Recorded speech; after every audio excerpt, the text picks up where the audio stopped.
కోట్ల రూపాయల పైచిలకు ఈ గడిచిన 2 సంవత్సరాల 5 నెలల్లో మన గ్రామంలో ఖర్చు పెట్టడం జరిగింది వివిధ అభివృద్ధి కార్యక్రమాల కోసం.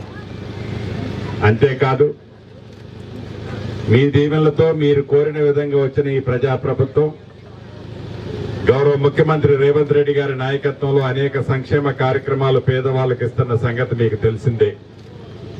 దాంట్లో భాగమే ఇందిరమ్మ ఇళ్లు, 200 యూనిట్లు ఉచిత కరెంటు, పెద్దోళ్లు తినే సన్న బియ్య బువ్వ, నా పేదంటి ఆడబిడ్డ తినే విధంగా సన్న బియ్యం, రేషన్ కార్డులు, ఉచిత బస్సు సౌకర్యం, 40% పేదోడు పిల్లలు హాస్టల్లో చదివే పిల్లలకి డైట్ ఛార్జీల పెంపు, 200% కాస్మెటిక్ ఛార్జీలు, పేద ఆడపిల్లలు హాస్టల్లో చదివే పిల్లలకి కాస్మెటిక్ ఛార్జీల పెంపు, సన్న వడ్లకి మద్దతు ధరతో పాటు బోనస్ గా 500 రూపాయలు, అదే రకంగా రైతు రుణమాఫీ, రైతు భరోసా, 72,000 ఉద్యోగాలు, నిరుద్యోగ తమ్ముళ్ళకి ఉద్యోగాలు, ఇలా అనేక సంక్షేమ కార్యక్రమాలు ఇస్తూనే అభివృద్ధిని కూడా ఎక్కడా కుంటుపడకుండా మీరెన్నుకున్న ఈ ఇందిరమ్మ ప్రభుత్వంలో కార్యక్రమాలు చేసుకుంటున్నాం.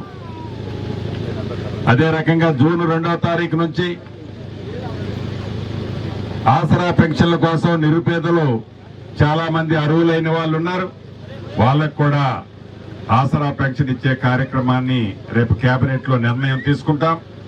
అదేవిధంగా ఇందిరమ్మ ఇళ్లు 2వ విడత కూడా జూన్ 2వ తారీఖు నుంచి 2వ విడత ఇస్తున్నాం. 3వ విడత ఇస్తాం, 4వ విడత ఇస్తాం. ఒక తల్లిదేవరపల్లే కాదు, రాష్ట్ర వ్యాప్తంగా అర్హులైన పేదవాళ్ళందరికీ ఇందిరమ్మ ఇల్లు ఇచ్చి తీరుతాం.